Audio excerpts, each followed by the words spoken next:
Audio Jungle.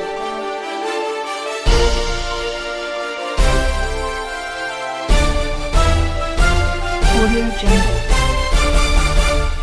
అన్నిటికి దేనికైనా బాగుంటది. ఇప్పుడు సబితా ఇంద్రారెడ్డి కంటే కేసీఆర్ కంటే బాగా చేస్తుంది, బాగా వస్తాయి అని అనుకున్నంత ఏం లేదు. దాంట్లో ఒక చారాన ఉంటూ కూడా చేయలేదు. 3 నెలలు అయిపోయింది. గ్యాస్ కానీ పెన్షన్ కానీ ఆధార్ కార్డులు కానీ ఏమీ లేదు. ఇప్పటి వరకు చెప్పడం మాత్రం మాటలు చెప్తున్నాడు, పబ్లిక్ వింటున్నాం. అంతేగాని సొంతంగా చేసింది ఏది లేదు. ఇన్ని సంవత్సరాల నుంచి కూడా, ఇప్పుడు 50 సంవత్సరాల నుంచి కూడా హైదరాబాద్ లో డెవలప్ చేసిందంటే కేసీఆర్, సబితా ఇంద్రారెడ్డి. చాలా మంది అట్లనే కదా, మరి అట్లానే నమ్మాము. అట్లా నమ్మారు. ఏది కాదు, గ్యాస్ కంపెనీ కాడికి పోతే వాళ్ళు ఏమంటున్నారు, స్టాంప్ కావాలా, ఆధార్ కార్డు కావాలా, ముద్ర కావాలా, అప్పుడైతే మీకు గ్యాస్ 500కి ఇస్తామంటున్నారు. అది లేదు ఇప్పుడు దాకా. పెన్షన్ అడిగితేనేమో ఎక్కడ ఇప్పుడే కాదు, 3 నెలలు అయిపోయినాకన్నారు. ఇప్పుడు 3 నెలలైనా ఆయనకి 3 నెలలకి ఎక్కువ అయిపోయింది కదా. ఇప్పుడు ఏది లేదు, ఒక పింఛనా లేదు, ఆధార్ కార్డు చేసింది లేదు, ఏమి లేదు, రేషన్ కార్డు చేసింది లేదు. గ్యాస్ కంపెనీ కాడికి పోతే తగ్గిస్తారు అంటున్నారు, ఏమీ లేదు. 1000 రూపాయలు తీసుకుంటున్నారు, ఏమీ అమలు చేయలేదు. అలాంటప్పుడు ఇప్పుడు వీళ్ళు వాళ్ళు అన్ని ఎక్కిరించుకోవటమే కానీ చేసిన పని అంతే. మరి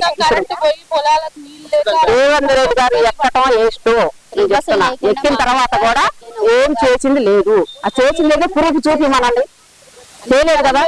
ఏదైనా చేస్తే అనుకోవచ్చు. కనీసం 100 రూపాయలు కందిపప్పులు 200 చేశాడు.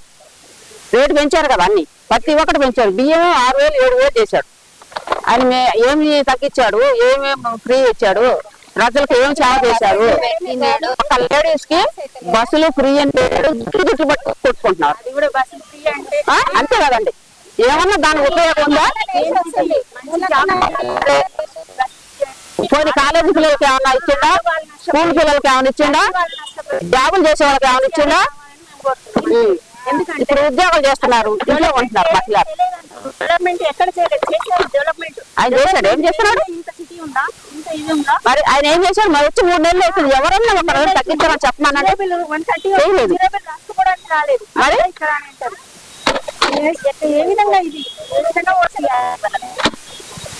అసలు ఇప్పుడు ఆయన చేసిన ఏదో చూపెట్టమనండి, చూపెడితే పబ్లిక్ కొంచెం నమ్మకం కలుగుద్ది.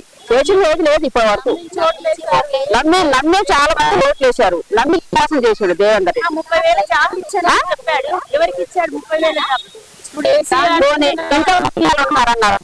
ఇంట్లో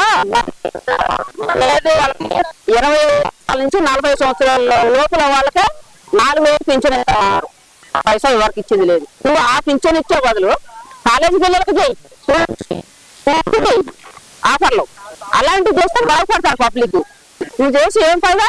నువ్వు ఎక్కి పేరు నువ్వు గెలిపించుకున్నావు, ఎక్కావు, ఏమన్నా ఉందా లాభం? పబ్లిక్ ఎవరన్నా అంటున్నారా? ఏమన్నా సాయం కలిగారా అన్నది చెప్పానడి. మేము మోసపోయాం, ఎప్పటికీ మోసపోయాం కదా. అంతే కదా.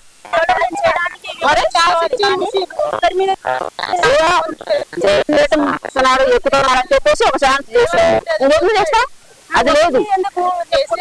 మరి అసలు మీ పరిపాలన చేసింది ఏంటంటే కాంగ్రెస్ అన్నారు, మేము నమ్మి కానీ ఇంటికి వచ్చి అడిగిన వాళ్ళు ఎవరు లేరు. మా ఆత్మతో ఉండాలని మేము చేసాం అంతే. ఒక్కలన్న కూడా మాకు ఎలిపి చేసిన వాళ్ళు లేరు.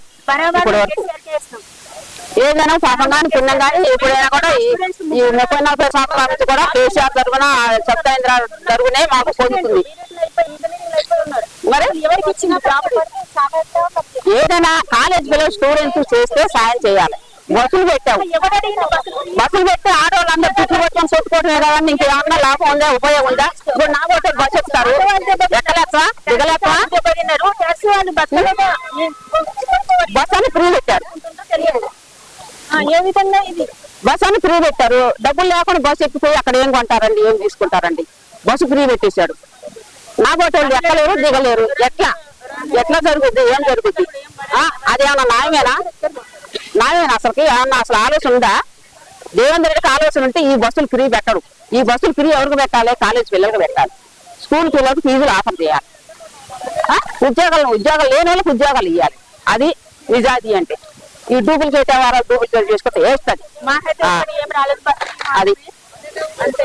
అంతవరకు ఇది వచ్చింది 130 యూనిట్స్ వచ్చినాయి అంటే రాసుకోవాలి కదా ఆధార్ కార్డు. ఎవరు వచ్చి అడిగిన లేదు. ఎవరు వచ్చింది లేదే.